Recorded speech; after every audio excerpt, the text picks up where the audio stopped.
കഴിഞ്ഞ ദിവസമാണ് ധനമന്ത്രി കൂടിയായ മുഖ്യമന്ത്രി വി.ഡി. സതീശൻ യു.ഡി.എഫ് സർക്കാരിന്റെ ആദ്യ ബജറ്റ് അവതരിപ്പിച്ചത്. ബജറ്റിന് മികച്ച പ്രതികരണമാണ് കേരള ജനതയിൽ നിന്ന് ലഭിക്കുന്നത്. എന്നാൽ ബജറ്റിലെ ചില പ്രഖ്യാപനങ്ങൾ വളച്ചൊടിച്ച് അഴിമതി ആരോപണവുമായി രംഗത്തെത്തിയിരിക്കുകയാണ് CPM. അത് വീര്യം കുറഞ്ഞ മദ്യത്തിന് നികുതി നിശ്ചയിച്ച് നൽകിയതിലാണ്. 10% താഴെ വീര്യമുള്ള മദ്യത്തിന് 120%, 10നും 20നും ഇടയ്ക്ക് വീര്യമുള്ള മദ്യത്തിന് 175%വുമാണ് വിൽപ്പന നികുതി പ്രഖ്യാപിച്ചിരിക്കുന്നത്. ഇതിനെതിരെ മുൻ ധനമന്ത്രി കൂടിയായ തോമസ് ഐസക് രംഗത്തെത്തി. ബജറ്റിൽ ഞാൻ അഴിമതി ആരോപിക്കുന്നില്ല, പക്ഷേ അതിൻ്റെ ഒരു മണമുണ്ട്. വീര്യം കുറഞ്ഞ മദ്യത്തിന് കുറഞ്ഞ നികുതി നിശ്ചയിച്ചിരിക്കുന്നത് മദ്യക്കമ്പനികളെ സഹായിക്കാനുള്ള വ്യക്തമായ നീക്കമാണ്. അഴിമതി മണക്കുന്നു എന്നായിരുന്നു ഐസക്കിൻ്റെ ഫേസ്ബുക്ക് പോസ്റ്റ്. ഇതിന് ശക്തമായ മറുപടിയാണ് ഇന്നലെ ആഭ്യന്തരമന്ത്രി രമേശ് ചെന്നിത്തല നൽകിയത്. ഈ 10 വർഷം തോമസ് ഐസക് എവിടെയായിരുന്നു?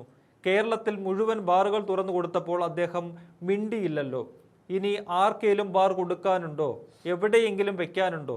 പഴങ്ങളിൽ നിന്ന് വരെ വീര്യം കുറഞ്ഞ മദ്യം ഉൽപ്പാദിപ്പിക്കാനുള്ള തീരുമാനമെടുത്തത് കഴിഞ്ഞ സർക്കാരാണ്. കഴിഞ്ഞ സർക്കാർ മദ്യം ഒഴുക്കുന്ന രീതിയിൽ ബാറുകൾ തുറന്നു. UDF സർക്കാർ വന്നിട്ട് 1 മാസമേ ആയിട്ടുള്ളൂ. ഞങ്ങളുടെ മദ്യനയം വന്നിട്ടില്ല. ഞങ്ങളുടെ നയം എന്നത് ഘട്ടം ഘട്ടമായി മദ്യത്തിൻ്റെ ഉപയോഗം കുറച്ചു കൊണ്ടുവരിക എന്നതാണെന്നും ചെന്നിത്തല പറഞ്ഞു. ഉമ്മൻചാണ്ടി സർക്കാരിൻ്റെ കാലത്ത് ബാറുകളെല്ലാം പൂട്ടിയതാണ്. പിന്നെ വന്ന LDFിൻ്റെ കാലത്ത് എന്താണ് സംഭവിച്ചത്? ഞങ്ങളുടെ ആത്മാർത്ഥതയെ ആരും ചോദ്യം ചെയ്യേണ്ടെന്നും ആഭ്യന്തരമന്ത്രി വ്യക്തമാക്കുന്നുണ്ട്. ഐസക്കിന് ചെന്നിത്തല കൊടുത്ത മറുപടിയുടെ വീഡിയോ കാണാം. അല്ല, കഴിഞ്ഞ ഗവൺമെന്റ് കാലത്ത് കൊടുത്ത മദ്യഷാപ്പുകളല്ല ഞങ്ങളൊന്നും കൊടുത്തിട്ടില്ല. ഞങ്ങൾ 1 മാസമല്ല ആയോ, ഞങ്ങൾക്കറിയില്ല.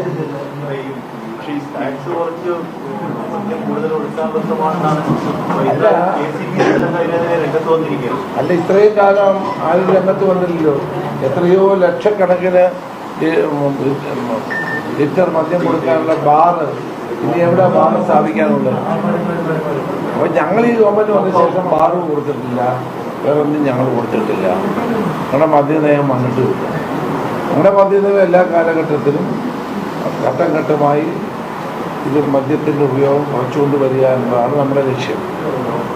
UDF ഗവൺമെന്റ് അങ്ങനെ നടപടി സ്വീകരിച്ചല്ലോ. അത് കഴിഞ്ഞ് വന്ന LDF ഗവൺമെന്റ് കേരളം മുഴുവൻ മദ്യം ഒഴുക്കല്ലേ. നമ്മുടെ നയം അതാണ്. എന്റെ സുഹൃത്തെ, അതേന്ന് 31 ദിവസമല്ല ആയോ വന്നിട്ട്? 31 ദിവസമല്ല ആയോ വന്ന്? അല്പം ക്ഷമിക്കേ. പ്രതിപക്ഷം പറയുന്നത് അതൊരു ഇപ്പോൾ അഴിമതി ആരോപിക്കുന്നില്ലെങ്കിലും അതിന്റെ ഒരു മണം അടിക്കുന്ന വീര്യം കുറഞ്ഞ മദ്യം ഉത്പാദിപ്പിക്കാനുള്ള ഒരു തോമസ് ഐസക്കിലാണ് ഇന്നലെ പറഞ്ഞിരിക്കുന്നത്. അതിന്റെ ഒരു സ്മെല്ല് ചെയ്യുന്നു എന്നാണ്. ഈ 10 വർഷം തോമസ് ഐസക് എവിടെ ആയിരുന്നു? കേരളത്തിൽ മുഴുവൻ ബാറ് കൊടുത്തപ്പോൾ അദ്ദേഹം മിണ്ടിയില്ല. ഇനി ആർക്കാ കൊടുക്കാറുണ്ട്? എവിടെയെങ്കിലും വെക്കാറുണ്ട്? ഞങ്ങൾ ഏതായാലും വന്നിട്ട് 1 മാസം പോലും ആയില്ലല്ലോ. വന്നിട്ട്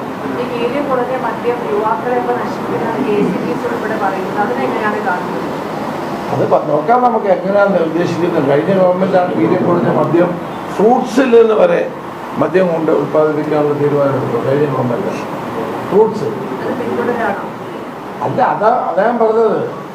അന്ന് ഫ്രൂട്ട്സിൽ നിന്ന് വരെ മദ്യം ഉത്പാദിപ്പിക്കാമെന്ന് പറഞ്ഞതാണ് ഞങ്ങളുടെ നയം. ഞാൻ പറഞ്ഞു, ഘട്ടഘട്ടമായി മദ്യത്തിൻ്റെ ഉപയോഗവും വിതരണവും കുറച്ചുകൊണ്ട് വരിക.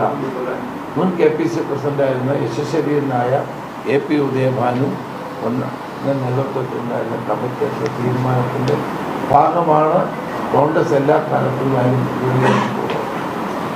ഉമ്മൻചാണ്ടി ഗവൺമെൻറ് രാജ്യത്തെ മുഴുവൻ ബാറുകളും പൂട്ടിയതല്ലേ? അതെന്താ സംഭവിച്ചത്? ഞങ്ങളുടെ ആത്മാർത്ഥതയിലായിരിക്കും.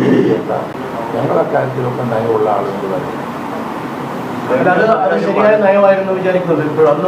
അതൊന്നും ഈ പത്രസമ്മേളനത്തിൽ നമുക്ക് സെമിനാർ വെച്ച് ഞാൻ സംസാരിക്കും.